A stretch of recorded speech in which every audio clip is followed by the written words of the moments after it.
जय श्री राम मित्रों। देखिए, सभी को हनुमान जयंती की बहुत बहुत शुभकामनाएं। भगवान हनुमान जी की कृपा हम सब पे बनी रहे।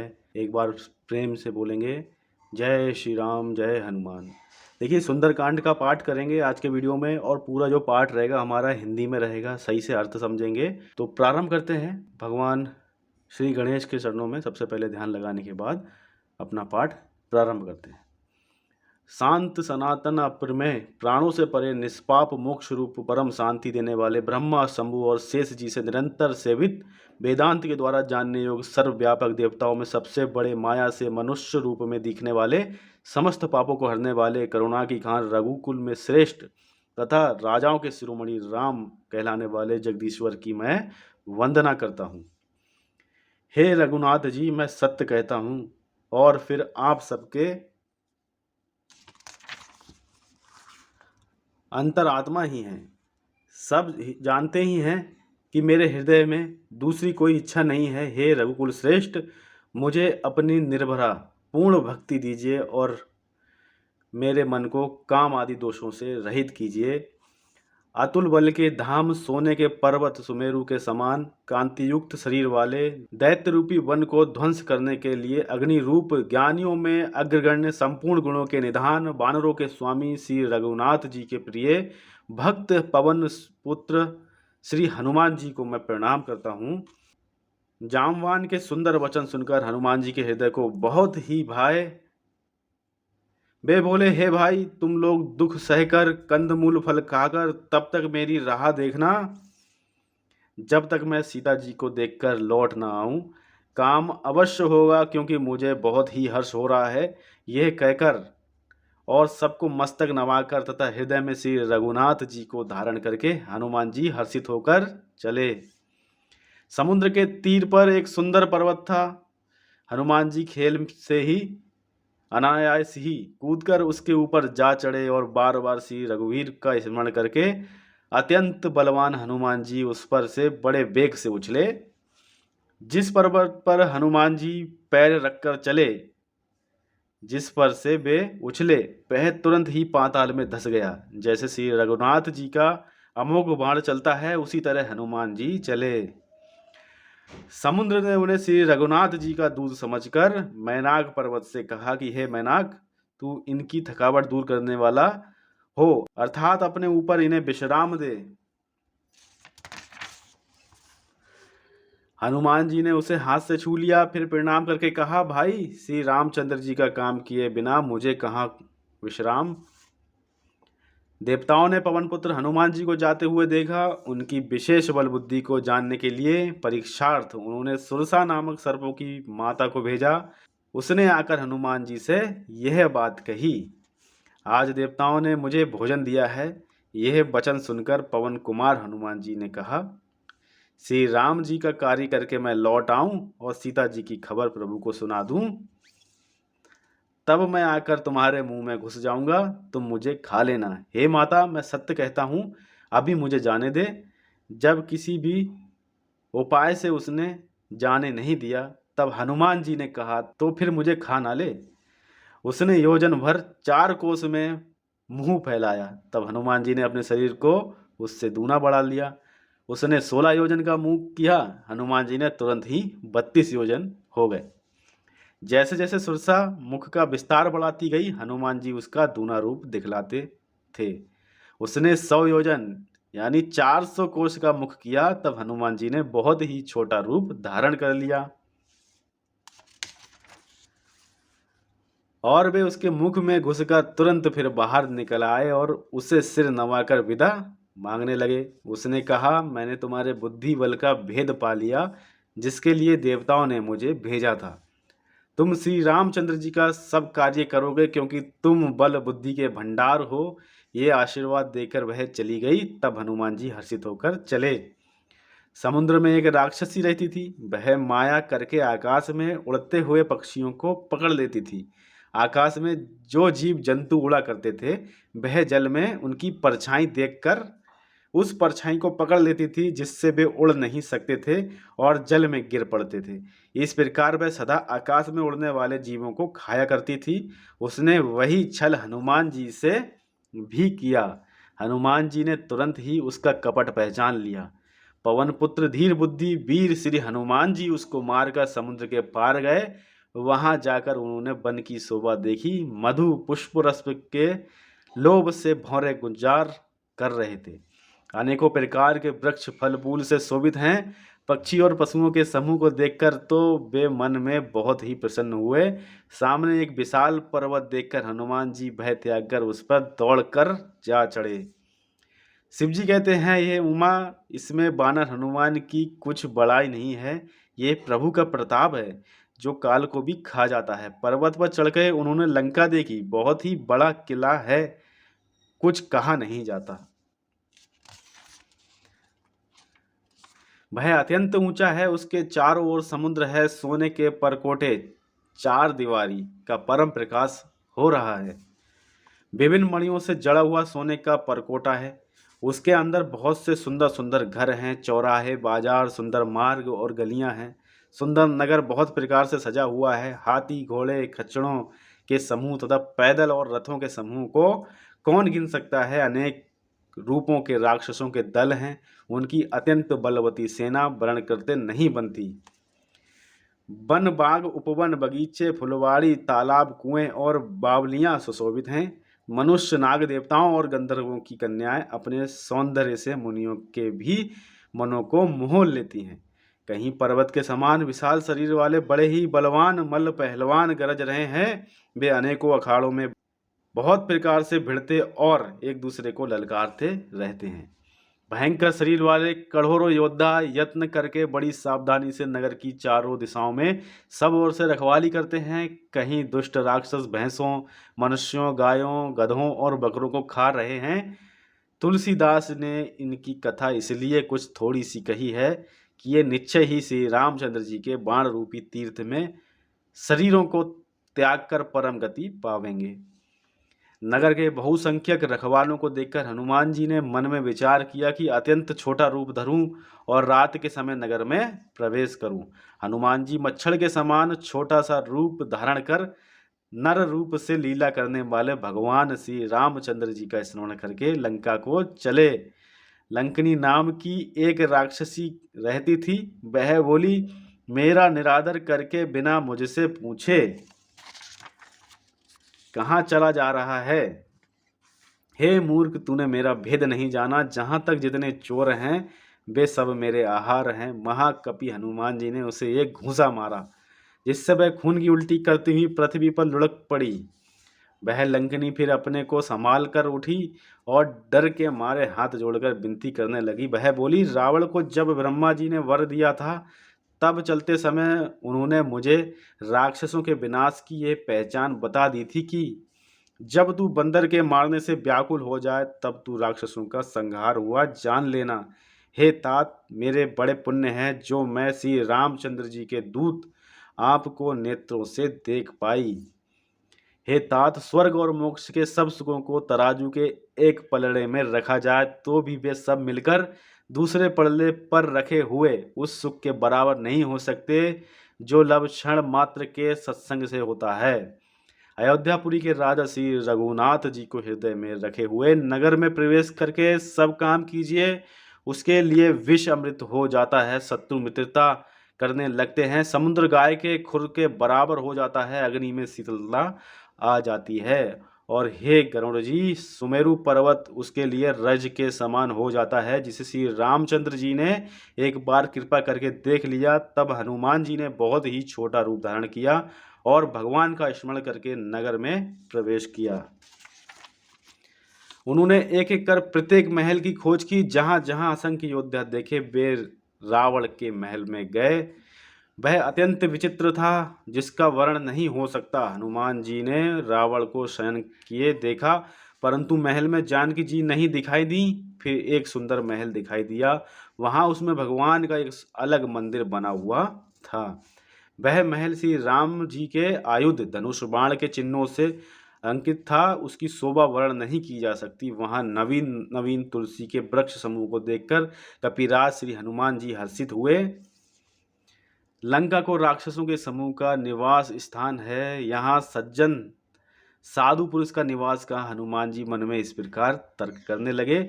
उसी समय विभीषण जी जागे। उन्होंने विभीषण ने राम नाम का स्मरण उच्चारण किया। हनुमान जी ने उन्हें सज्जन जाना और हृदय में हर्षित हुए।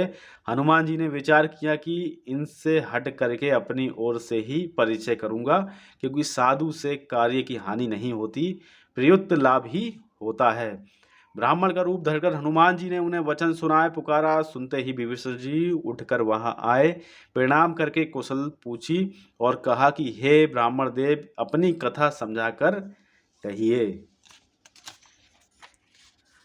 क्या आप हरि भक्तों में से कोई हैं? क्योंकि आपको देखकर मेरे हृदय में अत्यंत प्रेम उमड़ रहा है। अथवा क्या आप दीनों से प्रेम करने वाले स्वयं श्री राम जी ही हैं, जो मुझे बड़भागी बनाने घर बैठे दर्शन देकर कृतार्थ करने आए हैं? तब हनुमान जी ने श्री रामचंद्र जी की सारी कथा कहकर अपना नाम बताया। सुनते ही दोनों के शरीर पुलकित हो गए और श्री राम जी के गुण समूह का स्मरण करके दोनों के मन प्रेम और आनंद में मग्न हो गए। विभीषण जी ने कहा, हे पवन पुत्र, मेरी रहनी सुनो। मैं यहाँ वैसे ही रहता हूँ जैसे दांतों के बीच में बेचारी जीभ। हे तात, मुझे अनाथ जानकर सूर्य कुल के नाथ श्री रामचंद्र जी क्या कभी मुझ पर कृपा करेंगे? मेरा तामसी राक्षस शरीर होने से साधन तो कुछ बनता नहीं और ना मन में श्री रामचंद्र जी के चरण कमलों में प्रेम ही है। परंतु हे हनुमान, अब मुझे विश्वास हो गया कि श्री रामचंद्र जी की मुझ पर कृपा है, क्योंकि श्री हरि की कृपा के बिना संत नहीं मिलते। जब श्री रघुवीर ने कृपा की है तभी तो आपने मुझे हट करके अपनी ओर से दर्शन दिए हैं। हनुमान जी ने कहा, हे विभीषण जी सुनिए, प्रभु की यही रीति है कि वे सेवक पर सदा ही प्रेम किया करते हैं। भला कहिए, मैं ही कौन बड़ा कुलीन हूँ, जाति का चंचल बानर हूँ और सब प्रकार से नीच हूँ। प्रातःकाल जो हम लोगों बंदरों का नाम ले ले तो उस दिन उसे भोजन ना मिले। हे सखा सुनिए, मैं ऐसा अधम हूँ, पर श्री रामचंद्र जी ने तो मुझ पर भी कृपा की ही है। भगवान के गुणों का स्मरण करके हनुमान जी के दोनों नेत्रों में प्रभु आंसुओं का जल भरा आया। जो जानते हुए भी ऐसे स्वामी श्री रघुनाथ जी को भुलाकर विषयों के पीछे भटकते फिरते हैं, वे दुखी क्यों ना हों। इस प्रकार श्री राम जी के गुण समूह को कहते हुए उन्होंने अनिर्वचनीय परम शांति प्राप्त की। फिर विभीषण जी ने श्री जानकी जी की जिस प्रकार वहाँ लंका में रहती हैं वह सब कथा कही। तब हनुमान जी ने कहा, हे भाई सुनो, मैं जानकी माता को देखना चाहता हूँ। विभीषण जी ने माता के दर्शन की सब युक्तियां उपाय कह सुनाई। तब हनुमान जी विदा लेकर चले। फिर वहीं पहले का मशक शरीर का रूप धारण किए वहां गए जहां अशोक वन के जिस भाग में सीता जी रहती थी। सीता जी को देखकर हनुमान जी ने उन्हें मन ही मन प्रणाम किया। उन्हें बैठे ही बैठे रात्रि के चारों पहर बीत जाते हैं। शरीर दुबला हो गया है, सिर पर जटाओं की एक बेड़ी लट है। हृदय में श्री रघुनाथ जी के गुण समूह का जप स्मरण करती रहती हैं। श्री जानकी जी नेत्रों को अपने चरणों में लगाए हुए हैं, नीचे की ओर देख रही हैं और मन श्री राम जी के चरण कमलों में लीन है। जानकी जी को दीन दुखी देखकर पवन पुत्र हनुमान जी बहुत ही दुखी हुए। हनुमान जी वृक्ष के पत्तों में छिप रहे और विचार करने लगे कि हे भाई, क्या करूं, इनका दुख कैसे दूर करूं। उसी समय बहुत सी स्त्रियों को साथ लिए सज धज कर रावण वहां आया। उस दुष्ट ने सीता जी को बहुत प्रकार से समझाया, साम दाम भय और भेद दिखाया। रावण ने कहा, हे सुमुखी, हे सयानी सुनो, मंदोदरी आदि सब रानियों को मैं तुम्हारी दासी बना दूंगा। यह मेरा प्रण है।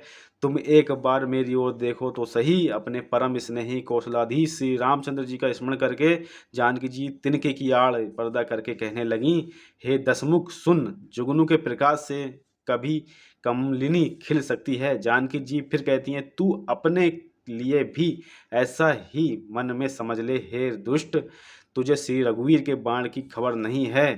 रे पापी, तू मुझे सूने में हर लाया है। हे अधम निर्लज्ज, तुझे लज्जा नहीं आती।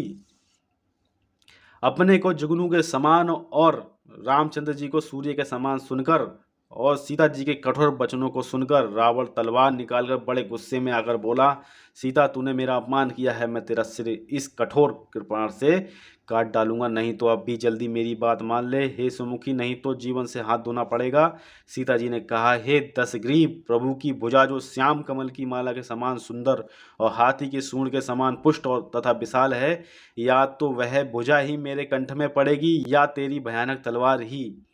रे सठ सुन, यही मेरा सच्चा प्रण है।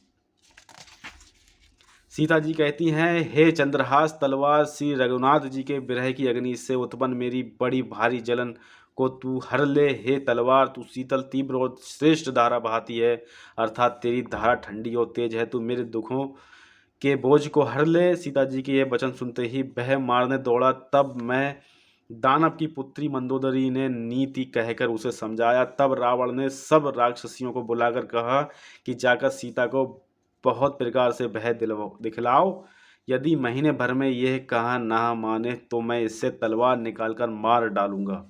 यूं कहकर रावण घर चला गया। यहाँ राक्षसियों के समूह बहुत से बुरे रूप धार कर सीता जी को भय दिखलाने लगे।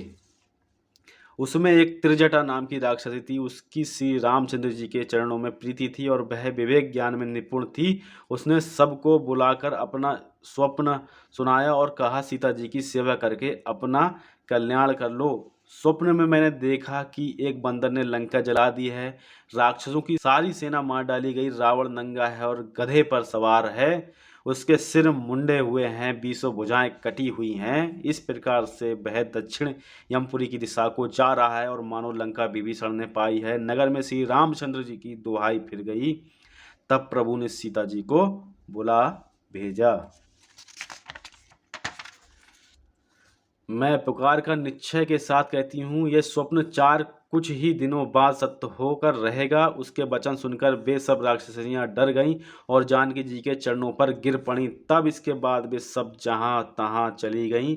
सीता जी मन में सोच करने लगीं कि एक महीना बीत जाने पर नीच रावण राक्षस मुझे मारेगा। सीता जी हाथ जोड़कर त्रिजटा से बोली, हे माता, तू मेरी विपत्ति की संगनी है, जल्दी कोई ऐसा उपाय कर जिससे मैं शरीर छोड़ सकूं। विरह असह्य हो चला है, अब यह सहा नहीं जाता। काठ लाकर चिता बनाकर सजा दे हे माता, फिर उसमें आग लगा दे। हे सयानी, तू मेरी प्रीति को सत्य कर दे। रावण की सूल के समान दुख देने वाली वाणी कानों से कौन सुने। सीता जी के वचन सुनकर त्रिजटा ने चरण पकड़कर उन्हें समझाया और प्रभु का प्रताप, बल और सुयश सुनाया। उसने कहा, हे सुकुमारी सुनो, रात्रि के समय आग नहीं मिलेगी। ये कहकर वह अपने घर चली गई। सीता जी मन ही मन कहने लगी, क्या करूं, विधाता ही विपरीत हो गया, ना आग मिलेगी ना पीड़ा मिटेगी। आकाश में अंगारे प्रकट दिखाई दे रहे हैं पर पृथ्वी पर एक भी तारा नहीं आता। चंद्रमा अग्निमय है किंतु वह भी मानो मुझे हतभागिनी जानकर आग नहीं बरसाता। हे अशोक वृक्ष, मेरी विनती सुन, मेरा शोक हर ले और अपना अशोक नाम सत्य कर। तेरे नए नए कोमल पत्ते अग्नि के समान है, अग्निदेव विरह रोग का अंत मत कर, अर्थात विरह रोग को बढ़ाकर सीमा तक ना पहुंचा। सीता जी को विरह से परम व्याकुल देखकर वह क्षण हनुमान जी को कल्प के समान बीता।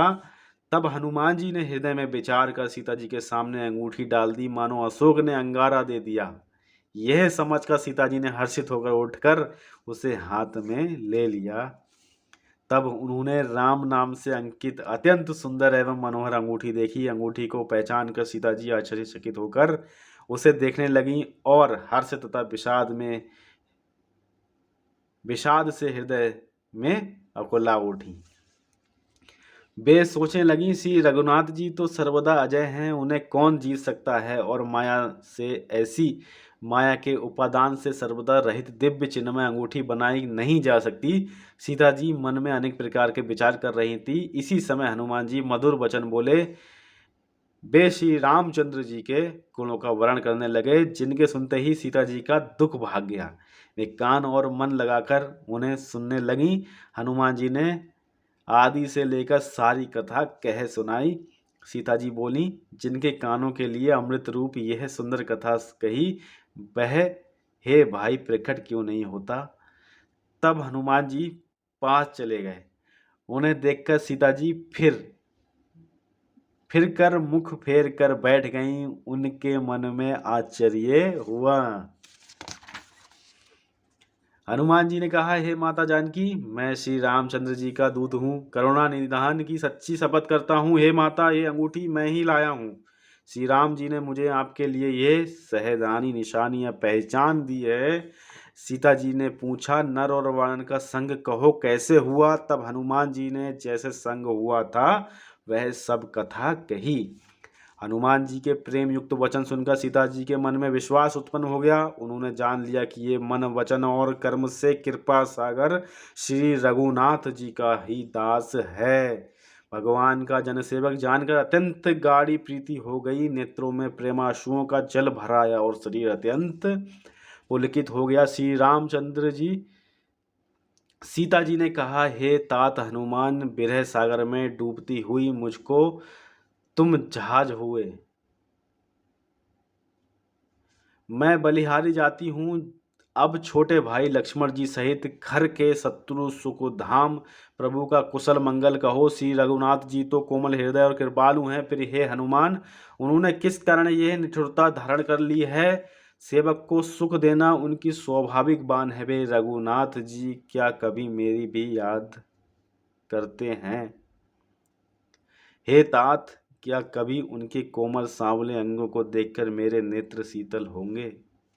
मुंह से वचन नहीं निकलता, नेत्रों में विरह के आंसुओं का जल भर आया। बड़े दुख से वे बोली, हाँ नाथ, आपने मुझे बिल्कुल ही भुला दिया। सीता जी को विरह से परम व्याकुल देखकर हनुमान जी कोमल और विनीत वचन बोले, हे माता, सुंदर कृपा के धाम प्रभु भाई लक्ष्मण जी के सहित शरीर कुशल हैं, परंतु आपके दुख से दुखी है। हे माता, मन में गिलानी न मानिए, मन छोटा करके दुख ना कीजिए। श्री रामचंद्र जी के हृदय में आपसे दूना प्रेम है।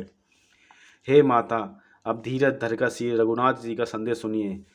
ऐसा कहकर हनुमान जी प्रेम से गद हो गए। उनके नेत्रों में प्रेमाश्रुओं का जल भर आया। हनुमान जी बोले, श्री रामचंद्र जी ने कहा है कि हे सीते, तुम्हारे वियोग में मेरे लिए सभी पदार्थ प्रतिकूल हो गए हैं। वृक्षों के नए नए कोमल पत्ते मानो अग्नि के समान, रात्रि काल रात्रि के समान, चंद्रमा सूर्य के समान और कमलों के बन भालों के बन के समान हो गए हैं। मेघ मानो खौलता हुआ तेल बरसाते हैं। जो हित करने वाले थे वे ही अब पीड़ा देने वाले लगे हैं।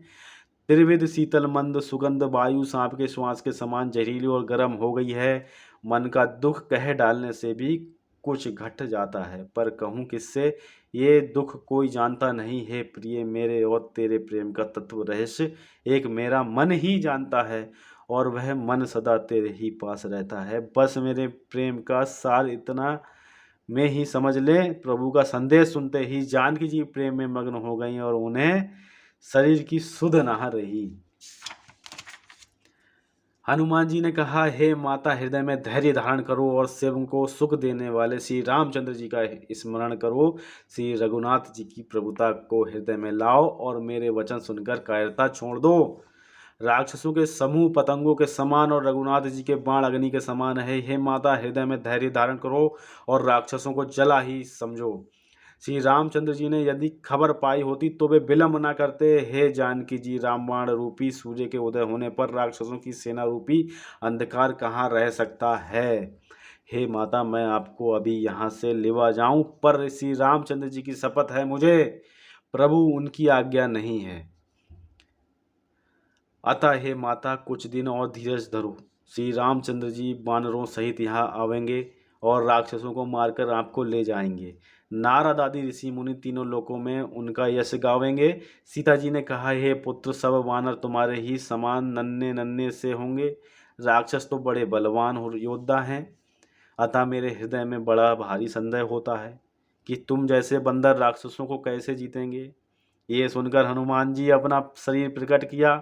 सोने के पर्वत सुमेरु के आकार का अत्यंत विशाल शरीर था, जो युद्ध में शत्रुओं के हृदय में भय उत्पन्न करने वाला अत्यंत बलवान और वीर था। तब उससे देखकर सीता जी के मन में विश्वास हुआ। हनुमान जी ने फिर छोटा रूप धारण कर लिया। हे माता, सुनो, वानरों में बहुत बल बुद्धि नहीं होती, परंतु प्रभु के प्रताप से बहुत छोटा सर्प भी गरुड़ को खा सकता है, अत्यंत निर्बल भी महान बलवान को मार सकता है। भक्ति प्रताप तेज और बल से सनी हुई हनुमान जी की वाणी सुनकर सीता जी के मन में संतोष हुआ। उन्होंने श्री रामचंद्र जी के प्रिय जानकर श्री हनुमान जी को आशीर्वाद दिया कि हे तात, तुम बल और शील के निधान हो। हे पुत्र, तुम अजर, बुढ़ापे से रहित, अमर और गुणों के खजाने हो। श्री रघुनाथ जी तुम पर बहुत कृपा करें, प्रभु कृपा करें। ऐसा कानों से सुनते ही श्री हनुमान जी पूर्ण प्रेम में मग्न हो गए। श्री हनुमान जी ने बार बार सीता जी के चरणों में सिर नवाया और फिर हाथ जोड़कर कहा कि हे माता, अब मैं कृतार्थ हो गया। आपका आशीर्वाद अमोघ अचूक है, ये बात प्रसिद्ध है। हे माता सुनो, सुंदर फल वाले वृक्षों को देखकर मुझे बड़ी ही भूख लग आई है। सीता जी ने कहा कि हे बेटा सुनो, बड़े भारी योद्धा राक्षस इस वन की रखवाली करते हैं। हनुमान जी ने कहा, हे माता, यदि आप मन में सुख माने, प्रसन्न होकर आज्ञा दें, तो मुझे उनका भय तो बिल्कुल ही नहीं है। हनुमान जी को बुद्धि और बल में निपुण देखकर जानकी जी ने कहा, जाओ तात, श्री रघुनाथ जी के चरणों को हृदय में धारण करके मीठे फल खाओ। वे सीता जी को सिर नवाकर चले और बाग में घुसे, फल खाए और वृक्षों को तोड़ने लगे। वहां बहुत से योद्धा रखवाले थे, उनमें से कुछ को मार डाला, कुछ ने जाकर रावण से पुकार की और कहा, हे नाथ, एक बड़ा भारी बंदर आया है। उसने अशोक वाटिका उजाड़ डाली, फल खाए, वृक्षों को उखाड़ डाला और राक्षसों को मसल मसल कर जमीन पर डाल दिया। ये सुनकर रावण ने बहुत सी योद्धा भेजे। उन्हें देखकर हनुमान जी ने गर्जना की। हनुमान जी ने सब राक्षसों को मार डाला। कुछ जो अधमरे थे चिल्लाते हुए गए। फिर रावण ने अक्षय कुमार को भेजा, वह असंख्य श्रेष्ठ योद्धाओं को साथ लेकर चला। उसे जाते देखकर हनुमान जी ने एक वृक्ष हाथ में लेकर ललकारा, उसे मारकर महाध्वनि बड़े जोर से गर्जना की। उन्होंने सेना में कुछ को मार डाला, कुछ को मसल डाला, कुछ को पकड़ पकड़ के धूल में मिला दिया। कुछ ने फिर जाकर पुकार की कि हे प्रभु, बंदर बहुत ही बलवान है। पुत्र का वध सुनकर रावण क्रोधित हो उठा और उसने अपने जेठे पुत्र बलवान मेघनाथ को भेजा। उसने कहा कि हे पुत्र, मारना नहीं, उसे बांध लाना। उस बंदर को देखा जाए कि कहाँ का है। इंद्र को जीतने वाला अतुलनीय योद्धा मेघनाथ चला। भाई का मारा जाना सुनकर उसे क्रोधवाह हो गया। हनुमान जी ने देखा कि अब की भयानक योद्धा आया है। तब वे कटकटाकर गरजे और दौड़े। उन्होंने एक बहुत बड़ा वृक्ष उखाड़ लिया और उसके प्रहार से लंकेश्वर रावण के पुत्र मेघनाथ को बिना रथ का कर दिया। रथ को तोड़कर उसे नीचे पटक दिया। उसके साथ जो बड़े बड़े योद्धा थे उनको पकड़ पकड़ कर हनुमान जी ने अपने शरीर से मसलने लगे। उन सबको मारकर फिर मेघनाथ से लड़ने लगे। लड़ते हुए वे ऐसे मालूम होते थे मानो दो गजराज श्रेष्ठ हाथी भिड़ गए हों। हनुमान जी उसे एक घूंसा मारकर वृक्ष पर जा चढ़े।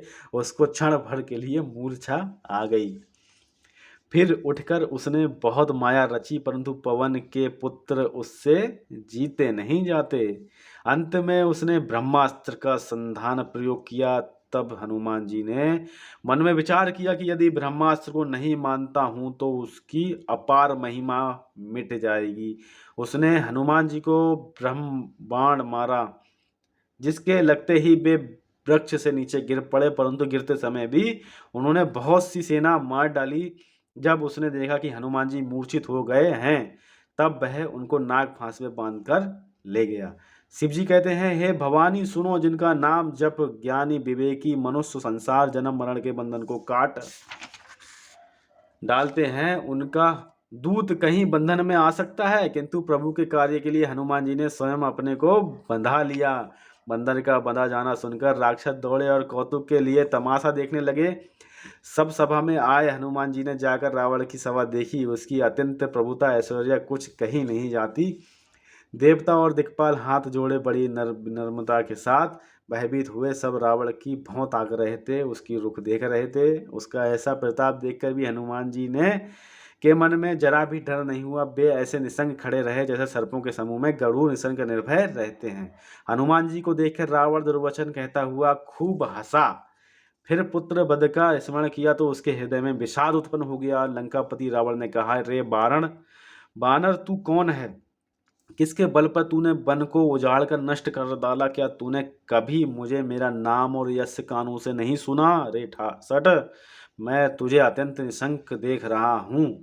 तूने किस अपराध से राक्षसों को मारा? रे मूर्ख, बता, क्या तुझे प्राण जाने का भय नहीं है? हनुमान जी ने कहा, रे रावण सुन, जिनका बल पाकर माया संपूर्ण ब्रह्मांडों के समूह को की रचना करती है, जिनके बल से ही 10 शीस ब्रह्मा विष्णु महेश क्रमशः सृष्टि का सृजन पालन और संहार करते हैं, जिनके बल से सहस्त्र मुख फणों वाले शेष जी पर्वत और वन सहित समस्त ब्रह्मांड को सिर पर धारण करते हैं, जो देवताओं की रक्षा के लिए नाना प्रकार की देह धारण करते हैं, और जो तुम्हारे जैसे मूर्खों को शिक्षा देने वाले हैं, जिन्होंने शिव जी के कठोर धनुष को तोड़ डाला और उसी के साथ राजाओं के समूह का गर्व चूर कर दिया, जिन्होंने खरदूषण त्रिशरा और बलि को मार डाला, जो सबके सब अतुलनीय बलवान थे, जिनके लेश मात्र बल से तुमने समस्त चराचर जगत को जीत लिया, और जिनकी प्रिय पत्नी को तुम चोरी से हर लाए हो, मैं उन्हीं का दूत हूँ। मैं तुम्हारी प्रभुता को खूब जानता हूँ। सहस्त्रबाहु से तुम्हारी लड़ाई हुई थी और बाली से युद्ध करके तुमने यश प्राप्त किया था। हनुमान जी के मार्मिक वचन सुनकर रावण ने हंसकर बात टाल दी। हे राक्षसों के स्वामी, मुझे भूख लगी थी, इसलिए मैंने फल खाए और बाणासुर आपके कर्ण वृक्ष तोड़े। हे निशाचरों के मालिक, देह सबको परम प्रिय है। कुमार्ग पर चलने वाले दुष्ट राक्षस जब मुझे मारने लगे, तब जिन्होंने मुझे मारा उनको मैंने भी मारा। उस पर तुम्हारे पुत्र ने मुझको बांध लिया, किंतु मुझे अपने बांधे जाने की कुछ भी लज्जा नहीं है। मैं तो अपने प्रभु का कार्य किया चाहता हूँ। हे रावण, मैं हाथ जोड़कर तुमसे विनती करता हूँ, तुम अभिमान छोड़कर मेरी सीख सुनो। तुम अपने पवित्र कुल का विचार करके देखो और भ्रम को छोड़कर भक्त भई हारी भगवान को भजो। जो देवता राक्षस और समस्त चराचर को खा जाता है, वह काल भी जिसके डर से अत्यंत डरता है, उसने कदापि पैर न करो और मेरे कहने से जानकी जी को दे दो। खर के शत्रु श्री रघुनाथ जी शरणागतों के रक्षक दया के समुद्र हैं। शरण जाने पर प्रभु तुम्हारा अपराध भुलाकर तुम्हें अपना शरण में रख लेंगे। तुम श्री राम जी के चरण कमलों को हृदय में धारण करो और लंका का अचल राज्य करो। ऋषि पुलस्त जी का यश निर्मल चंद्रमा के समान है, उस चंद्रमा में तुम कलंक ना बनो। राम नाम के बिना वाणी शोभा नहीं पाती। मद मोह को छोड़कर विचार देखो। हे देवताओं के शत्रु, सब गहनों में से सजी हुई सुंदरी स्त्री भी कपड़ों के बिना नंगी शोभा नहीं पाती। राम विमुख पुरुष की संपत्ति और प्रभुता रही हुई भी चली जाती है और उसका पाना ना पाने के समान है। जिन नदियों के मूल में कोई जल स्रोत नहीं है, अर्थात जिन्हें केवल बरसात का ही आसरा है, वे वर्षा बीत जाने पर फिर तुरंत ही सूख जाती हैं। हे रावण सुनो, मैं प्रतिज्ञा करके कहता हूँ कि राम विमुख की रक्षा करने वाला कोई भी नहीं है। हजारों शंकर, विष्णु और ब्रह्मा भी श्री रामचंद्र जी के साथ द्रोह करने वाले तुमको नहीं बचा सकते। मोह ही जिसका मूल है, ऐसे अज्ञान जनित बहुत पीड़ा देने वाले तम रूप अभिमान का त्याग कर दो और रघुकुल के स्वामी कृपा के समुद्र भगवान श्री रामचंद्र जी का भजन करो। यद्यपि हनुमान जी ने भक्ति, ज्ञान, वैराग और नीति से सनी हुई बहुत सी हित की वाणी कही, तो भी उस महान अभिमानी रावण बहुत हंसकर व्यंग से बोला, हमें यह बंदर बड़ा ज्ञानी गुरु मिला। हे दुष्ट, तेरी मृत्यु निकट आ गई है। अधम, मुझे शिक्षा देने चला है। हनुमान जी ने कहा, इससे उल्टा ही होगा, अर्थात मृत्यु तेरी निकट आई है, मेरी नहीं। ये तेरा मति भ्रम बुद्धि का फेर है, मैंने प्रत्यक्ष जान लिया है। हनुमान जी के वचन सुनकर वह बहुत ही कुपित हो गया और बोला, अरे इस मूर्ख का प्राण शीघ्र ही क्यों नहीं हर लेते। सुनते ही राक्षस उसे मारने दौड़े। उसी समय मंत्रियों के साथ विभीषण जी वहां आ पहुंचे। उन्होंने सिर नवाकर और बहुत विनय करके रावण से कहा, दूत को मारना नहीं चाहिए, यह नीति के विरुद्ध है। हे गोसाई, कोई दूसरा दंड दिया जाए। सबने कहा, भाई ये सलाह उत्तम है। तो ये सुनते ही रावण हंसकर बोला, अच्छा तो बंदर को अंग भंग करके भेज लौटा दिया जाए। मैं सबको समझाकर कहता हूँ, बंदर की ममता पूंछ पर होती है, अतः तेल में कपड़ा डुबोकर उसे उसकी पूंछ में बांधकर फिर आग लगा दो। जब बिना पूंछ का यह बंदर वहां अपने स्वामी के पास जाएगा, तब यह मूर्ख अपने मालिक को साथ ले आएगा। जिनकी इसने बहुत बड़ाई की है, मैं जरा इसकी प्रभुता सामर्थ्य तो देखूं। ये वचन सुनते ही हनुमान जी मन में मुस्कुराए और मन ही मन बोले कि मैं जान गया, सरस्वती जी इससे ऐसी बुद्धि देने में सहायक हुई हैं। रावण के वचन सुनकर मूर्ख राक्षस वहीं पूंछ में आग लगाने की तैयारी करने लगे। पूंछ के लपेटने में इतना कपड़ा और घी तेल लगा कि नगर में कपड़ा, घी और तेल नहीं रहा। हनुमान जी ने ऐसा खेल किया कि पूंछ बढ़ गई, लंबी हो गई। नगरवासी लोग तमाशा देखने लगे। वे हनुमान जी को पैर से ठोकरें मारने लगते हैं और उनकी बहुत हंसी करते हैं, ढोल बजाते हैं, सब लोग तालियां पीटते हैं। हनुमान जी को नगर में फिराकर फिर पूंछ में आग लगा दी। अग्नि को जलते हुए देखकर हनुमान जी तुरंत ही बहुत छोटे रूप से में हो गए। बंधन से निकलकर वे सोने की अटारियों पर जा चढ़े। उनको देखकर राक्षसों की स्त्रियां भयभीत हो गईं। उस समय भगवान की प्रेरणा से 49 पवन चलने लगे। पवन हनुमान जी अट्ठास करके गरजे और बढ़कर आकाश से जा चले। देह बड़ी विशाल परंतु बहुत ही हल्की फुर्तीली है। वे दौड़कर एक महल से दूसरे महल पर चढ़ जाते हैं। नगर जल रहा है, लोग बेहाल हो गए। आग की करोड़ों भयंकर लपटें झपट रही हैं। हाय बप्पा, हाय मैया, ये अवसर पर हमें कौन बचावेगा। चारों ओर ये पुकार सुनाई पड़ रही है। हमने तो पहले ही कहा था कि ये बानर नहीं है, बानर का रूप धरे कोई देवता है। साधु के अपमान का ये फल है कि नगर अनाथ के नगर की तरह जल रहा है। हनुमान जी ने एक ही क्षण में सारा नगर जला डाला, एक विभीषण का घर नहीं जलाया। शिव जी कहते हैं, हे पार्वती जी, जिन्होंने अग्नि को बनाया, हनुमान जी उन्हीं के दूत हैं। इसी कारण वे अग्नि से नहीं जले। हनुमान जी ने उलट पलट कर एक ओर से दूसरी ओर तक सारी लंका जला दी। फिर वे समुद्र में कूद पड़े। पूंछ बुझाकर थकावट दूर करके और फिर छोटा सा रूप धारण कर हनुमान जी श्री जानकी जी के सामने हाथ जोड़कर जा खड़े हुए। हनुमान जी ने कहा, हे माता, मुझे कोई चिन्ह पहचान दीजिए जिसे श्री रघुनाथ जी ने मुझे दिया था। तब सीता जी ने चूड़ामणि उतार कर दी। हनुमान जी ने उसको हर्षपूर्वक ले लिया। जानकी जी ने कहा, हे तात, मेरा प्रणाम निवेदन करना और इस प्रकार कहना, हे प्रभु, यद्यपि आप सब प्रकार से पूर्ण काम है, आपको किसी प्रकार की कामना नहीं है, तथापि दीनों दुखियों पर दया करना आपका विरध है और मैं दीन हूँ। अतः उस विरध को याद करके हे नाथ, मेरा भारी संकट को दूर कीजिए। हे तात, इंद्र पुत्र जयंत की कथा घटना सुनाना और प्रभु को उनके बाण का प्रताप समझाना, स्मरण कराना। यदि महीने भर में नाथ न आए तो फिर मुझे जीती ना पाएंगे। हे हनुमान, कहो मैं किस प्रकार प्राण रखूं। हे तात, तुम भी सब जाने को कह रहे हो। तुमको देखकर छाती ठंडी हुई थी, फिर मुझे वही दिन और वही रात। हनुमान जी ने जानकी जी को समझाकर बहुत प्रकार से धीरज दिया और उनके चरण कमलों में सिर नवाकर श्री रामचंद्र जी के पास गमन किया। चलते समय उन्होंने महाधनुष से भारी गर्जना की, जिससे सुनकर राक्षसों की स्त्रियों के गर्भ गिरने लगे। समुद्र लांघकर वे इस पार आए और उन्होंने वानरों को किलकिलाकर शब्द हर्षध्वनि सुनाया। हनुमान जी को देखकर सब हर्षित हो गए और तब वानरों ने अपना नया जन्म समझा। हनुमान जी का मुख प्रसन्न है और शरीर में तेज विराजमान है, जिससे उन्होंने समझ लिया कि ये श्री रामचंद्र जी का कार्य कर आए हैं। सब हनुमान जी से मिले और बहुत ही सुखी हुए, जैसे तड़पती हुई मछली को जल मिल गया हो। सब हर्षित होकर नए नए इतिहास वृतांत पूछते कहते हुए श्री रघुनाथ जी के पास चले। तब सब लोग मधुबन के भीतर गए और अंगद की सम्मति से सबने मधुर फल और फल खाए। सब रखवाले बरजने लगे।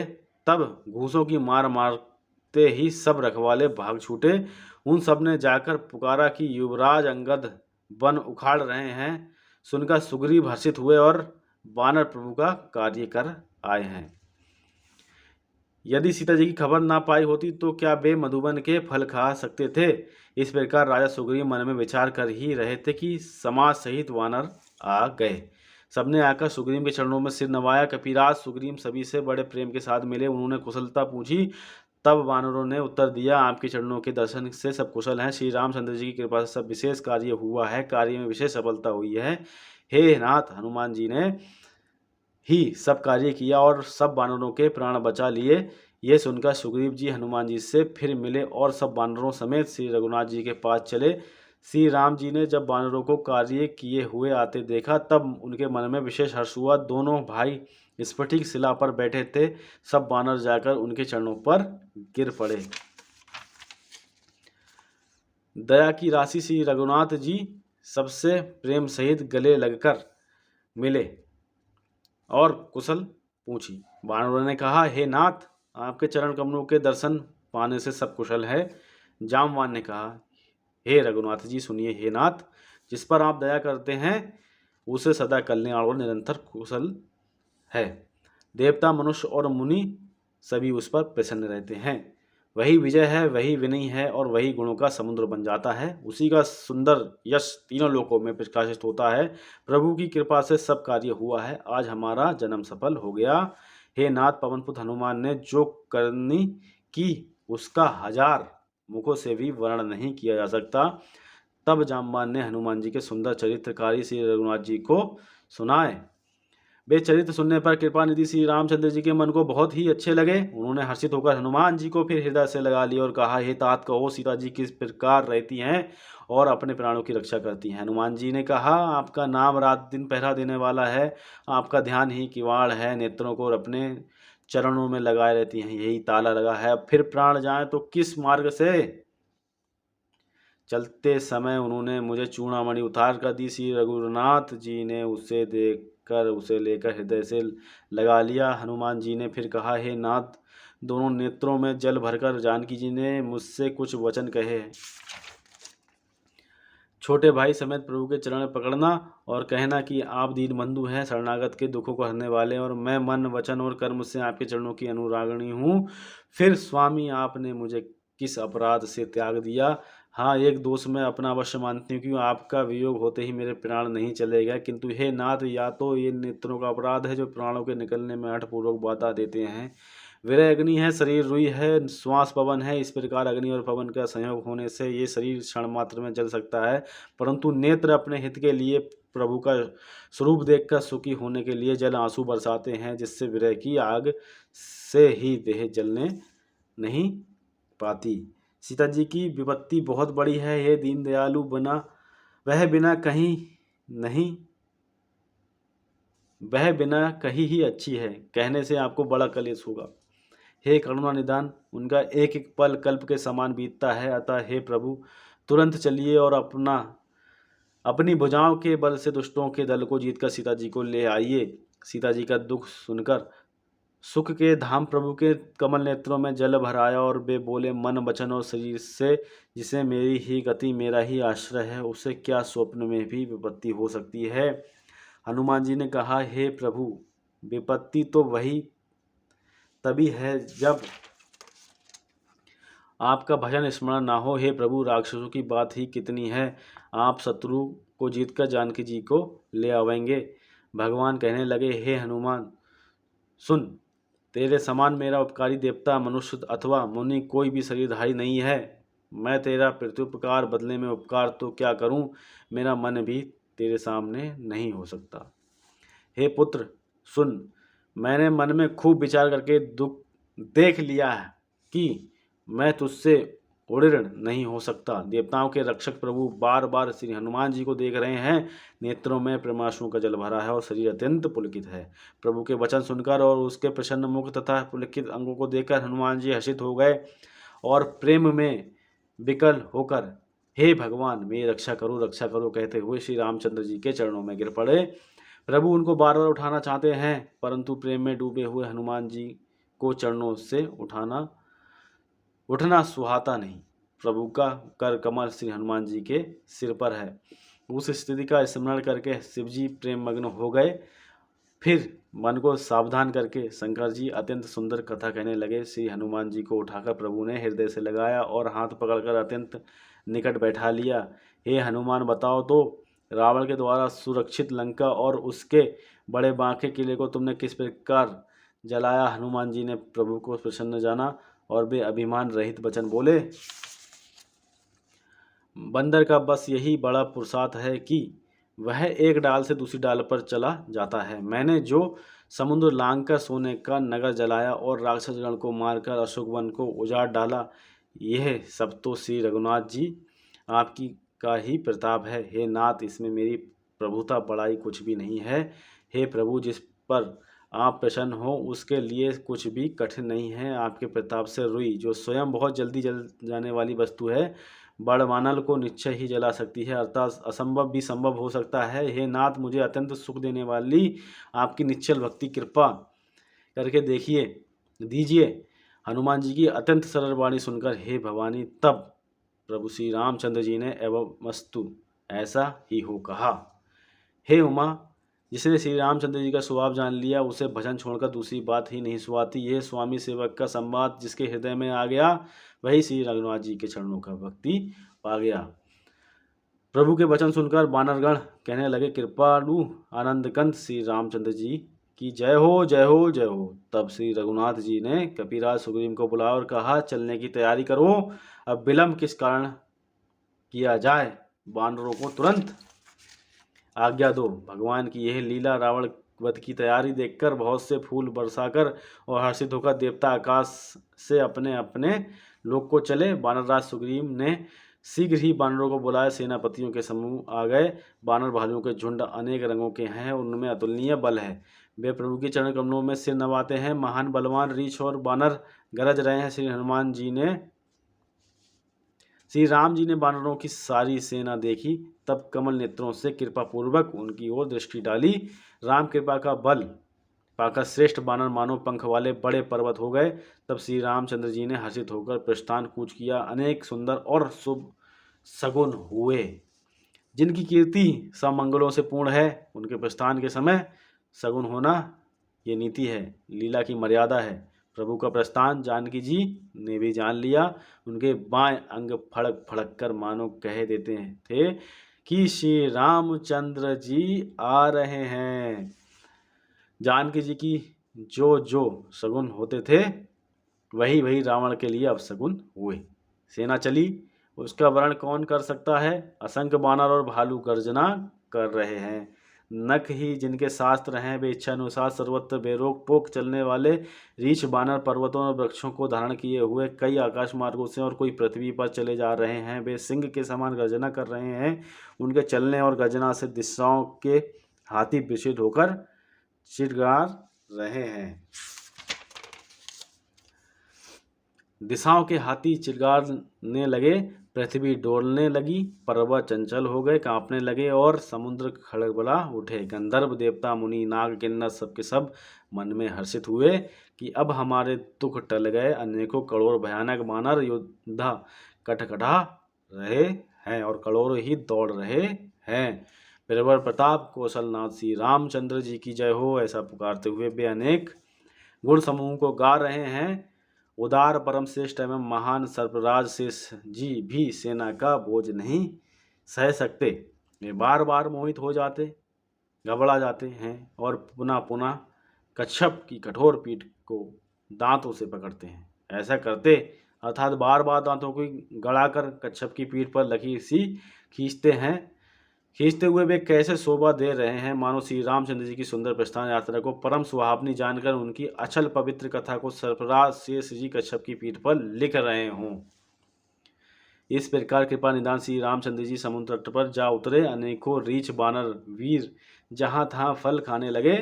वहाँ लंका में जब से हनुमान जी लंका को जलाकर आए, तब से राक्षस भयभीत रहने लगे। अपने अपने घरों में सब विचार करते हैं कि अब राक्षस कुल की रक्षा का कोई उपाय नहीं है। जिसके दूत का बल वर्णन नहीं किया जा सकता, उसके स्वयं नगर में आने पर कौन भलाई है। हम लोगों की बड़ी बुरी दशा होगी। दूतों से नगरवासियों के वचन सुनकर मंदोदरी बहुत ही व्याकुल हो गई। वह एकांत में हाथ जोड़कर पति रावण के चरणों लगी और नीति रस में पगी हुई वाणी बोली, हे प्रीतम, श्री हरि से विरोध छोड़ दीजिए। मेरे कहने को अत्यंत ही हितकर जान कर हृदय में धारण कीजिए। जिसके दूत की करने का विचार करते ही स्मरण आते ही राक्षसों की स्त्रियों के गर्भ गिर जाते हैं। हे प्यारे स्वामी, यदि भला चाहते हैं तो अपने मंत्री को बुलाकर उसके साथ उनकी स्त्री को भेज दीजिए। सीता आपके कुल रूपी कमलों के वन को दुख देने वाली जाड़े की रात्रि के समान आई है। हे नाथ सुनिए, सीता को दिए लौटाए बिना शंभु और ब्रह्म के किए भी आपका भला नहीं हो सकता। श्री राम जी के बाण सर्पों के समूह के समान है और राक्षसों के समूह मेढक के समान। जब तक वे इन्हें ग्रास नहीं लेते, निकल नहीं जाते, तब तक हट छोड़कर उपाय कर लीजिए। मूर्ख और जगत प्रसिद्ध अभिमानी रावण कानों में उसकी वाणी सुनकर खूब हंसा और बोला, स्त्रियों का स्वभाव सचमुच ही बहुत डरपोक होता है, मंगल में भी भय करती हो। तुम्हारा मन हृदय बहुत ही कच्चा कमजोर है। यदि बानरों की सेना आवेगी तो बेचारे राक्षस उसे खाकर अपना जीवन निर्वाह करेंगे। लोकपाल भी जिसके डर से कांपते हैं, उसकी स्त्री डरती है। ये बड़ी हंसी की बात है। रावण ने ऐसा कहकर हंसकर उसे हृदय से लगा लिया और ममता बढ़ाकर अधिक स्नेह दर्शाकर वह सभा में चला गया। मंदोदरी हृदय में चिंता करने लगी कि पति पर विधाता प्रतिकूल हो गए। ज्यों ही वह सभा में जाकर बैठा, उसने ऐसी खबर पाई कि शत्रु की सारी सेना समुद्र के उस पार आ गई है। उसने मंत्रियों से पूछा कि उचित सलाह कहिए, अब क्या करना चाहिए। तब वे सब हंसे और बोले, चुप किए रहिए, इसमें सलाह की कौन सी बात है। आपने देवताओं और राक्षसों को जीत लिया है, तब तो कुछ श्रम ही नहीं हुआ, फिर मनुष्य और वानर किस गिनती में है। मंत्री, वैद्य और गुरु, ये तीन यदि अप्रसन्नता के भय, लोभ, लाभ की आशा से हित की बात ना कहकर प्रिय बोलते हैं, ठिठुर सहाती कहने लगते हैं, तो क्रमशः राज, शरीर और धर्म, इन तीन का शीघ्र नाश हो जाता है। रावण के लिए भी वही सहायता संयोग आ बनी है। मंत्री उसे सुना सुनाकर मुंह पर स्तुति कर देते हैं। इसी समय अवसर जानकर विभीषण जी आए। उन्होंने बड़े भाई के चरणों में सिर नवाया। फिर वे सिर नवाकर अपने आसन पर बैठ गए और आज्ञा पाकर ये वचन बोले, हे कृपालु, जब आपने मुझसे ये बात राय पूछी ही है, तो तात मैं अपनी बुद्धि के अनुसार आपके हित की बात कहता हूँ। जो मनुष्य अपने कल्याण, सुंदर यश, सुबुद्धि, शुभ गति और नाना प्रकार के सुख चाहता हो, वह, हे स्वामी, पर स्त्री के ललाट को चौथ की चंद्रमा की तरह त्याग दे। अर्थात जैसे लोग चौथ के चंद्रमा को नहीं देखते, उसी प्रकार पर स्त्री का मुख ही ना देखें। 14 भूमों का एक ही स्वामी हो, वह भी जीवों से बैर करके ठहर नहीं सकता, नष्ट हो जाता है। जो मनुष्य गुणों का समुद्र और चतुर हो, उसे चाहे थोड़ा भी लोभ क्यों ना हो, तो भी कोई भला नहीं कहता। हे नाथ, काम, क्रोध, मद और लोभ, ये सब नरक के रास्ते हैं। इन सबको छोड़कर श्री रामचंद्र जी को भजिए, जिन्हें संत सत्पुरुष भजते हैं। हे तात, राम मनुष्य को ही राजा नहीं है, वे समस्त लोगों के स्वामी और काल के भी काल हैं। वे संपूर्ण ऐश्वर्य, यश, श्री, धर्म, वैराग्य और ज्ञान के भंडार भगवान हैं। वे निरामय, विकार रहित, अजन्मा, व्यापक, अजय, अनादि और अनंत ब्रह्म हैं। उन कृपा के समुद्र भगवान ने पृथ्वी, ब्राह्मण, गौ और देवताओं का हित करने के लिए ही मनुष्य शरीर धारण किया है। हे भाई सुनिए, वे सेवकों को आनंद देने वाले, दुष्टों के समूह का नाश करने वाले और वेद और तथा धर्म का रक्षा करने वाले हैं। वह त्याग कर उन्हें मस्तक नवाइए। वे रघुनाथ जी शरणागत का दुख नाश करने वाले हैं। नाथ, उन प्रभु सर्वेश्वर को जानकी जी दे दीजिए और बिना ही कारण स्नेह करने वाले श्री राम जी को भजिए। जैसे संपूर्ण जगत से द्रोह करने वाले का पाप लगा है, शरण जाने पर प्रभु उसका भी त्याग नहीं करते। जिनका नाम तीनों तापों का नाश करने वाला है, वे ही प्रभु भगवान मनुष्य रूप में प्रकट हुए हैं। हे रावण, हृदय में ये समझ लीजिए। हे दशशीष, मैं बार बार आपके चरण लगाता हूँ और विनती करता हूँ कि मान, मोह और मद को त्याग कर आप कौशलपति श्री रामचंद्र जी का भजन करिए। मुनि पुलस्त्य जी ने अपने शिष्य के हाथ यह कहला भेजी है। हे तात, सुंदर अवसर पाकर मैंने तुरंत ही वह बात प्रभु आपसे कह दी। माल्यवान नाम का एक बहुत ही प्रसिद्ध मंत्री था। उसने उन विभीषण के वचन सुनकर बहुत सुख माना और कहा, हे तात, अपने छोटे भाई नीति विभूषण नीति को भूषण रूप में धारण करने वाले अर्थात नीतिवान हैं। विभीषण जो कुछ कह रहे हैं उसे हृदय में धारण कर लीजिए। रावण ने कहा, ये दोनों मूर्ख शत्रु की महिमा बखान रहे हैं। यहाँ कोई है, इन्हें दूर करो ना। तब माल्यवान तो घर लौट गया और विभीषण जी हाथ जोड़कर फिर कहने लगे, हे नाथ, पुराण और वेद ऐसा कहते हैं कि सुबुद्धि अच्छी बुद्धि और कुबुद्धि खोटी बुद्धि सबके हृदय में रहती है। जहाँ सुबुद्धि है वहाँ नाना प्रकार की संपदाएं सुख की स्थिति रहती है, और वहाँ जहाँ कुबुद्धि है वहाँ परिणाम में विपत्ति दुख रहती है। आपके हृदय में उल्टी बुद्धि आपसी है, इसी से आप हित को अहित और शत्रु को अमित्र मान रहे हैं। जो राक्षस कुल के लिए काल रात्रि के समान हैं, उन सीता पर आपकी बड़ी प्रीति है। हे तात, मैं चरण पकड़कर आपसे भीख मांगता हूँ, विनती करता हूँ कि आप मेरा दुलार रखिए। मुझ बालक के आग्रह को स्नेह पूर्वक स्वीकार कीजिए। श्री रामचंद्र जी को सीता जी दे दीजिए, जिससे आपका हित ना हो। विभीषण ने पंडितों, पुराणों और वेदों द्वारा सम्मत अनुमोदित वाणी से नीति बखान कर कही, पर उसे सुनते ही रावण क्रोधित हो उठा और बोला कि हे दुष्ट, अब मृत्यु तेरे निकट आ गई है। अरे मूर्ख, तू जीता तो है, सदा मेरा जलाया हुआ अर्थात मेरे ही अन्न से पल रहा है, पर हे मूढ़ पक्ष, तुझे शत्रु का ही अच्छा लगता है। अरे दुष्ट, बताना, जगत में ऐसा कौन है जिसे मैंने अपनी भुजाओं के बल से ना जीता हो। मेरे नगर में रहकर प्रेम करता है, तपस्वियों पर मूर्ख उन्हीं से जामिल, उन्हीं की नीति बता। ऐसा कहकर रावण ने उन्हें लात मारी, परंतु छोटे भाई विभीषण ने मारने पर भी बार बार उसके चरण ही पकड़े। जी कहते हैं, हे उमा, संत की यही बड़ाई महिमा है कि वे बुराई करने पर भी बुराई करने वाले की भलाई करते हैं। विभीषण जी ने कहा, आप मेरे पिता के समान हैं, मुझे मारा सो मारा, अच्छा ही किया, परंतु हे नाथ, आपका भला श्री रामचंद्र जी को भजने में ही है। इतना कहकर विभीषण अपने मंत्री को साथ लेकर आकाश मार्ग में गए और सबको सुनाकर वे ऐसा कहने लगे, श्री राम जी सत्य संकल्प एवं सर्वसमर्थ प्रभु हैं, और हे रावण, तुम्हारी सभा काल के वश में है, अतः मैं अब रघुवीर की शरण जाता हूँ, मुझे दोष ना देना। ऐसा कहकर विभीषण जी जो ही चले त्यों ही सब राक्षस आयुहीन हो गए, उनकी मृत्यु निश्चित हो गई। शिव जी कहते हैं, हे भवानी, साधु का अपमान तुरंत ही संपूर्ण कल्याण की हानि नाश कर देता है। रावण ने जिस क्षण विभीषण को त्यागा उसी क्षण अभागा वैभव ऐश्वर्य से हीन हो गया। विभीषण जी हर्षित होकर मन में अनेकों मनोरथ करते हुए श्री रघुनाथ जी के पास चले। वे सोचते जाते थे, मैं जाकर भगवान के कोमल और लाल वर्ण के सुंदर चरण कमलों के दर्शन करूंगा, जो सेवकों को सुख देने वाले हैं। जिन चरणों का स्पर्श पाकर ऋषि पत्नी अहिल्या तर गई, और जो दंड कवन को पवित्र करने वाले हैं। जिन चरणों को जानकी जी ने हृदय में धारण कर रखा है, जो कपट मृग के समान पृथ्वी पर उसे पकड़ने को दौड़े थे, और जो चरण कमल साक्षात शिव जी के हृदय रूपी सरोवर में विराजमान है, मेरा अहो भाग्य है कि उन्हीं को आज मैं देखूंगा। जिन चरणों की पादुकाओं में भरत जी ने अपना मन लगा रखा है, आज मैं उन्हीं चरणों को अभी जाकर इन नेत्रों से देखूंगा। इस प्रकार प्रेम सहित विचार करते हुए वे शीघ्र ही समुद्र के इस पार, जिधर श्री रामचंद्र जी की सेना थी, आ गए। वानरों ने विभीषण को आते देखा तो उन्होंने जाना कि शत्रु का कोई खास दूत है।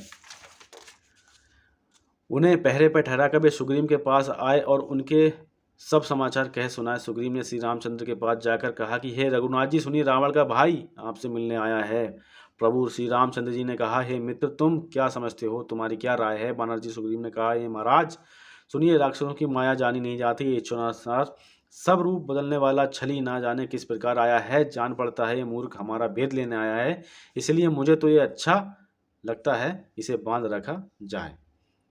श्री रामचंद्र जी ने कहा, हे मित्र, तुमने नीति तो अच्छी विचारी, परंतु मेरा प्रणत तो है शरणागत के भय को हर लेना।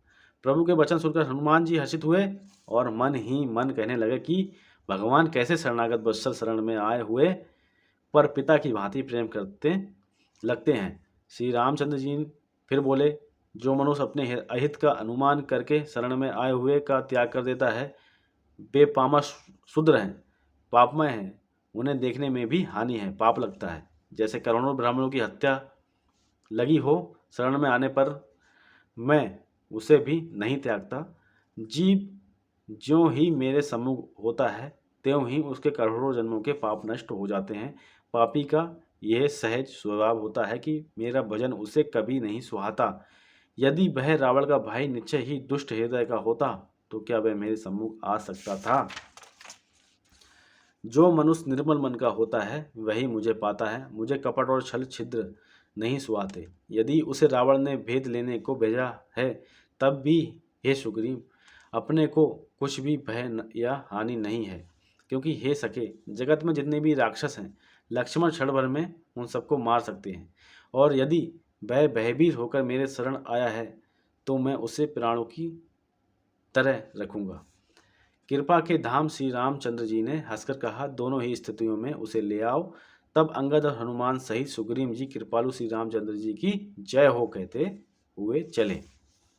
विभीषण जी को आदर सहित आगे करके वानर फिर वहां चले जहां करुणा की खान श्री रघुनाथ जी थे। नेत्रों को आनंद का दान देने वाले अत्यंत सुखद दोनों भाइयों को विभीषण जी ने दूर ही से देखा। फिर शोभा के धाम श्री रामचंद्र जी को देखकर वे पलक मारना रोककर ठिठक कर स्तब्ध होकर एक टक देखते ही रह गए।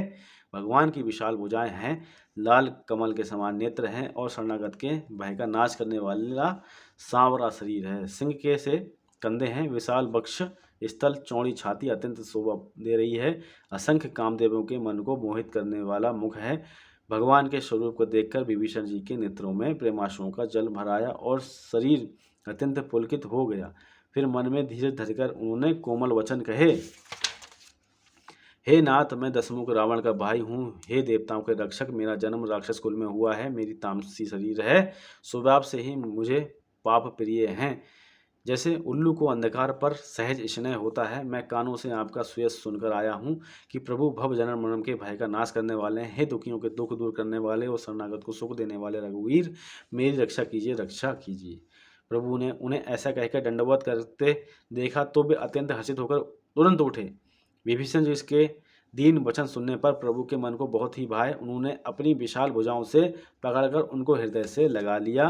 छोटे भाई लक्ष्मण जी सहित गले मिलकर उनको अपने पास बैठाकर श्री राम जी ने के भक्तों के भय को हरने वाले वचन बोले, हे लंकेश, परिवार सहित अपनी कुशल कहो। तुम्हारा निवास बुरी जगह पर है, दिन रात दुष्टों की मंडली में बरसते हो। ऐसी दशा में हे सखे, तुम्हारा धर्म किस प्रकार निपटा है, मैं तुम्हारी सब रीति आचार व्यवहार जानता हूँ। तुम अत्यंत नीति निपुण हो, तुम्हें अनीति नहीं सुहाती। हे तात, नरक में स्वयं वरम अच्छा है, परंतु विधाता दुष्ट का संग कभी ना दे। विभीषण जी ने कहा, हे रघुनाथ जी, अब आपके चरणों का दर्शन कर कुशल से हूँ, जो आपने अपना सेवक जानकर मुझ पर दया की है। तब जीव की कुशल नहीं और ना स्वप्न में भी उसके जब तक जीव की कुशल नहीं और ना स्वप्न में भी उनके मन को शांति है, जब तक कि शोक के घर का काम विषय कामना को सुनकर श्री रामचंद्र जी को ना बचता। लोभ मोह मत्सर ढाल मद और मान आदि अनेकों दुष्ट तभी तक हृदय में बसते हैं जब तक कि धनुष बाणों कमर में तरकस धारण किए हुए श्री रघुनाथ जी हृदय में नहीं बसते। ममता पूर्ण अंधेरी रात है जो राग द्वेष रूपी उल्लुओं को सुख देने वाली है। वह ममता रूपी रात्रि तब तक जीव के मन में बसती है जब तक प्रभु आपका प्रताप रूपी सूर्य उदय नहीं होता। हे श्री राम जी, आपके चरण विंद के दर्शन कर अब मैं कुशल से हूँ। मेरे भारी भय मिट गए। हे कृपालु, अब जिस पर अनुकूल होते हैं उससे तीनों प्रकार के भवसूल आध्यात्मिक आदि दैविक और आदि भौतिक ताप नहीं व्यापते। मैं अत्यंत नीच स्वभाव का राक्षस हूँ। मैंने कभी शुभ आचरण नहीं किया जिसका रूप मुनियों के भी ध्यान में नहीं आता। उन प्रभु ने स्वयं हर्षित होकर मुझे हृदय से लगा लिया। हे कृपा और सुख के पुंज श्री रामचंद्र जी, मेरा अत्यंत असीम सौभाग्य है जो मैंने ब्रह्मा और शिव जी के द्वारा सेवित युगल चरण कमलों को अपने नेत्रों से देखा। श्री रामचंद्र जी ने कहा, हे सखा सुनो, मैं तुम्हें अपना स्वभाव कहता हूँ जिसे काकभुषुंडी शिव जी और पार्वती जी भी जानती हैं।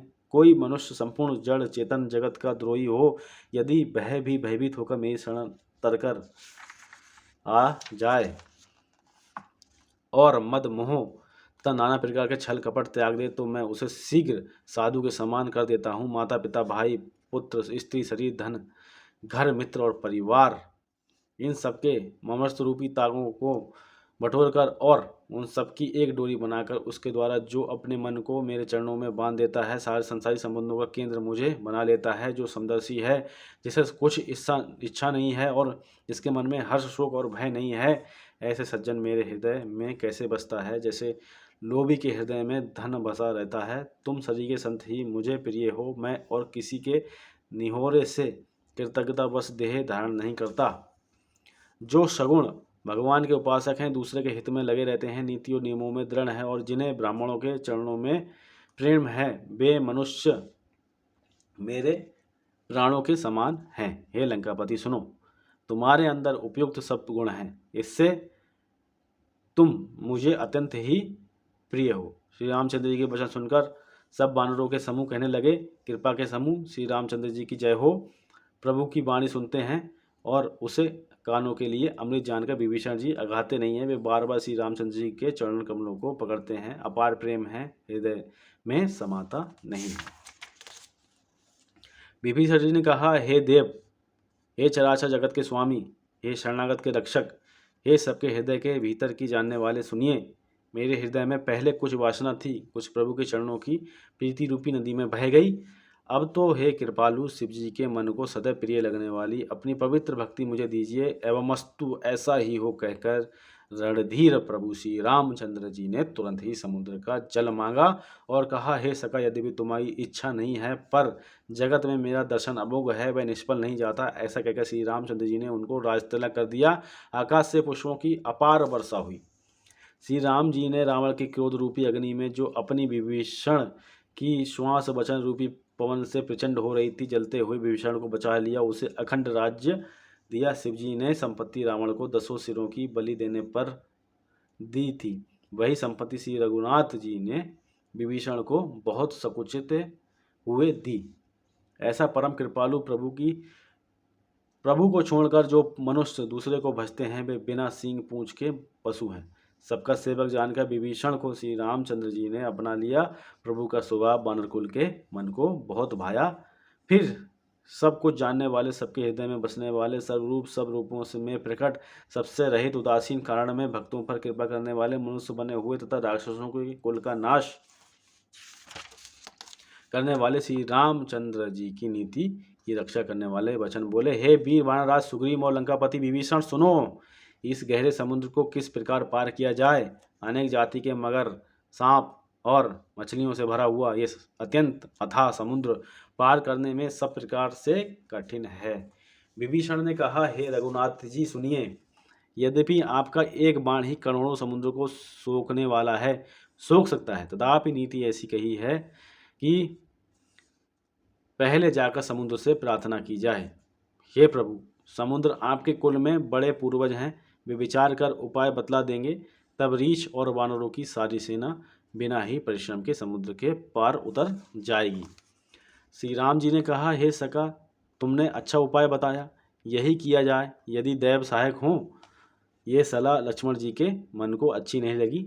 श्री राम जी के वचन सुनकर तो उन्होंने बहुत ही दुख पाया। लक्ष्मण जी ने कहा, हे नाथ, दैव का कौन भरोसा। मन में क्रोध कीजिए, ले आइए और समुद्र को सूखा डालिए। ये दैव तो कायर के मन का एक अपार है, आलसी लोग ही दैव दैव पुकारा करते हैं। ये सुनकर श्री रघुनाथ जी हंसकर बोले, ऐसा ही करेंगे, मन में धीरज रखो।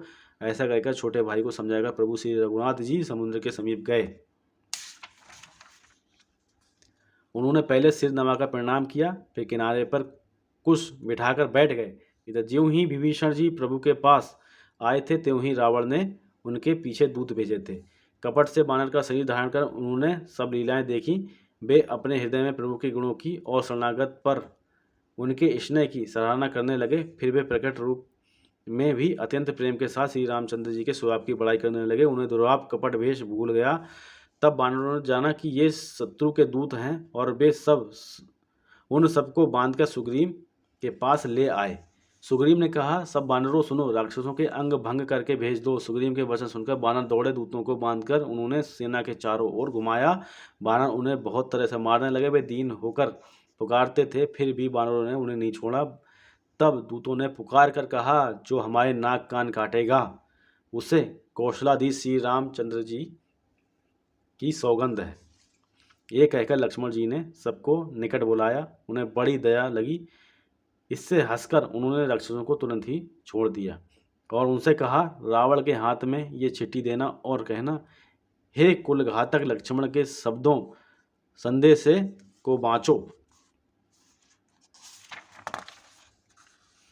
फिर उस मूर्ख से जवानी ये मेरा उदार कृपा से भरा हुआ संदेश कहना कि सीता जी को देखकर उनसे मिलो, नहीं तो तुम्हारा काल आ गया समझो। लक्ष्मण जी के चरणों में मस्तक नवाकर श्री रामचंद्र जी के गुणों की कथा वर्णन करते हुए दूत तुरंत ही चल दिए। श्री राम जी का यश कहते हुए वे लंका में आए और उन्होंने रावण के चरणों में सिर नवाया। दशमुख रावण ने हंसकर बात पूछी, अरे सुख, अपनी कुशल क्यों नहीं कहता? फिर उस विभीषण का समाचार सुना, मृत्यु जिसके अत्यंत निकट आ गई है। मूर्ख ने राज्य करते हुए लंका को त्याग दिया, अभागा अब जौ का कीड़ा घुन बनेगा। वैसे ही जौ के साथ जैसे घुन भी पिस जाता है, वैसे ही नर वानरों के साथ वह भी मारा जाएगा। फिर भालू और वानरों की सेना का हाल कहे, जो कठिन काल की प्रेरणा से यहाँ चली आई है, और जिनके जीवन का रक्षक कोमल चित वाला बेचारा समुद्र बन गया है। फिर उन तपस्वियों की बात बता, जिनके हृदय में मेरा बड़ा डर है। उनसे तेरी भेंट हुई, या वे कानों से मेरा सुयस सुनकर ही लौट गए? शत्रु सेना का तेज और बल बताता क्यों नहीं? तेरा चित्त बहुत ही चकित भुक्का सा लग रहा है। दूत ने कहा, हे नाथ, आपने जैसे कृपा करके पूछा है, वैसे ही क्रोध छोड़कर मेरा कहना मानिए। जब आपका छोटा भाई श्री राम जी से जाकर मिला, तब उसके पहुंचते ही श्री राम जी ने उसको राजतिलक कर दिया।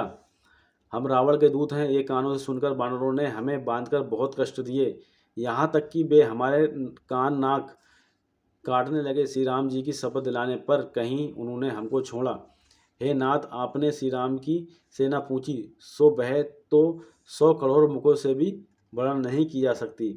उन अनेकों रंगों के भालू और वानरों की सेना है, जो भयंकर मुख वाले, विशाल शरीर वाले और भयानक हैं। जिसने नगर को जलाया और आपके पुत्र अक्षय कुमार को मारा, उसका बल तो सब वानरों में थोड़ा है। असंख्य नामों वाले बड़े ही कठोर और भयंकर योद्धा हैं।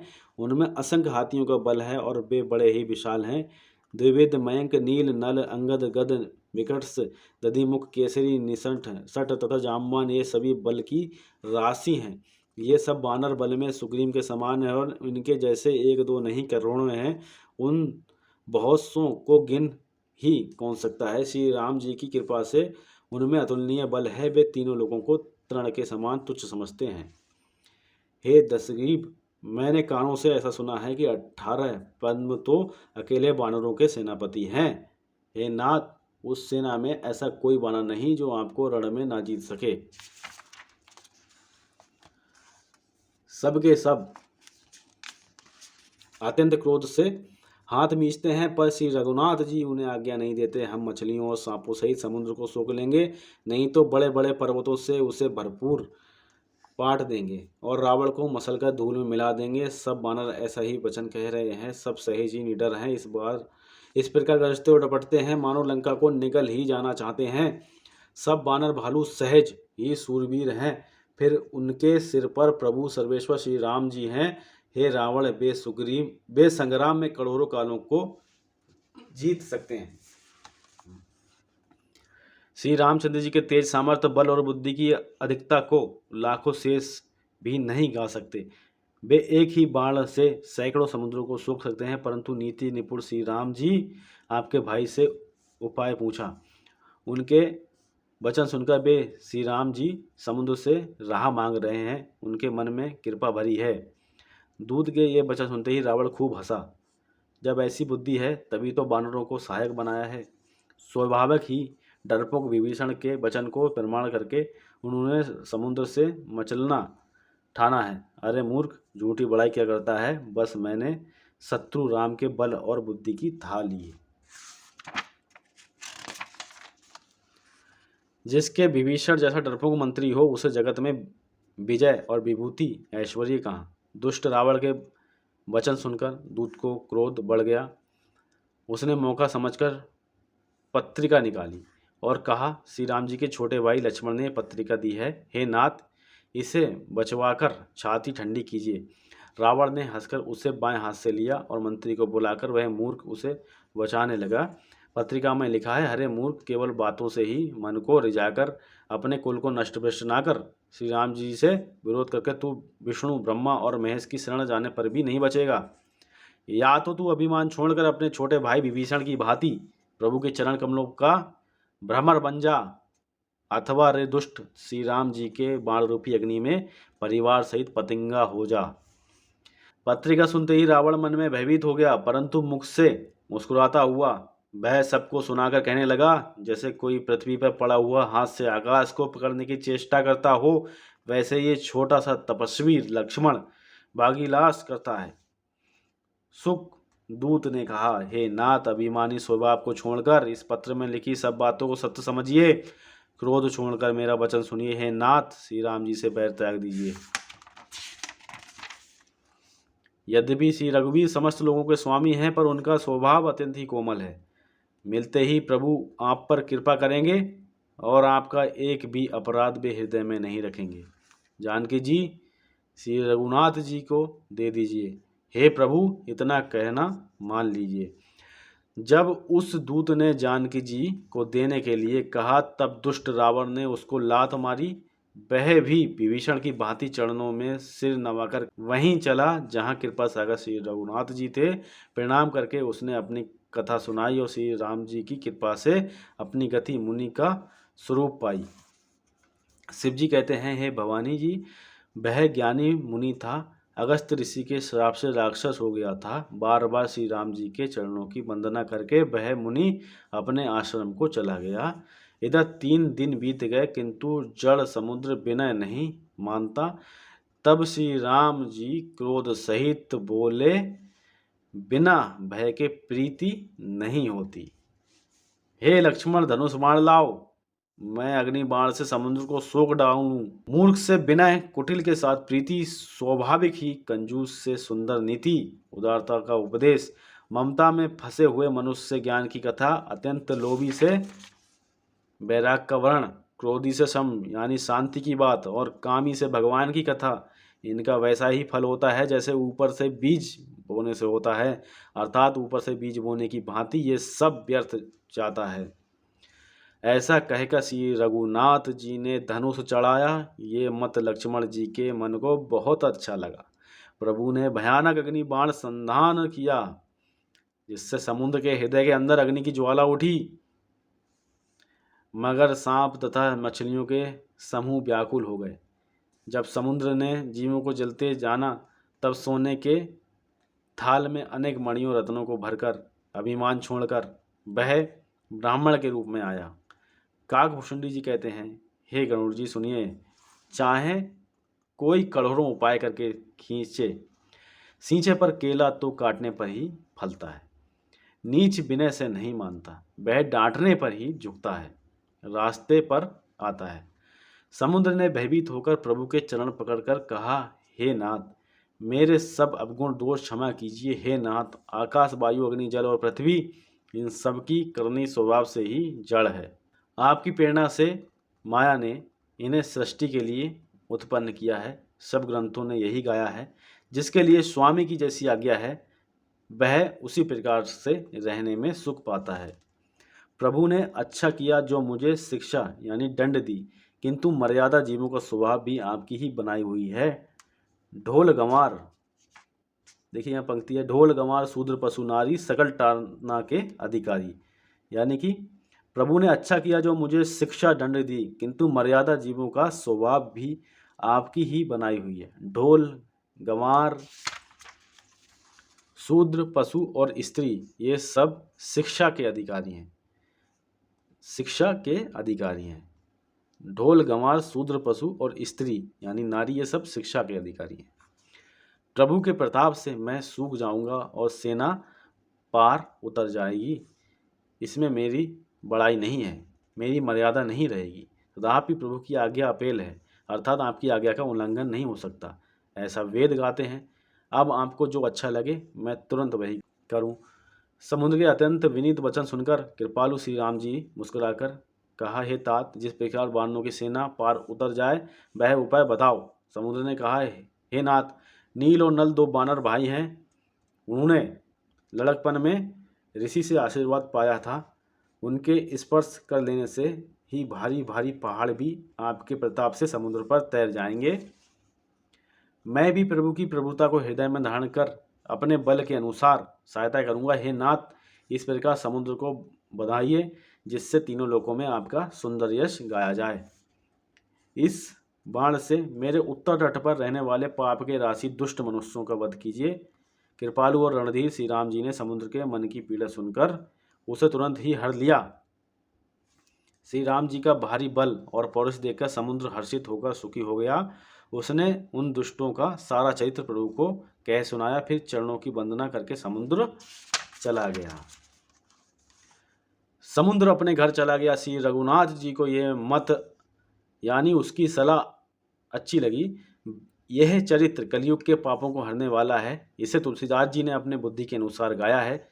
श्री रघुनाथ जी ने गुण समूह, सुख के धाम, संदेह का नाश करने वाले और विषाद का दमन करने वाले हैं। अरे मूर्ख मन, तू संसार का सब आशा भरोसा त्याग कर निरंतर इन्हें गा और सुन। श्री रघुनाथ जी का गुणगान संपूर्ण सुंदर मंगलों का देने वाला है। जो इसे आदर सहित सुनेंगे वे बिना किसी जहाज के ही भवसागर को तर जाएंगे। जय श्री राम, जय श्री राम, जय श्री राम, जय हनुमान।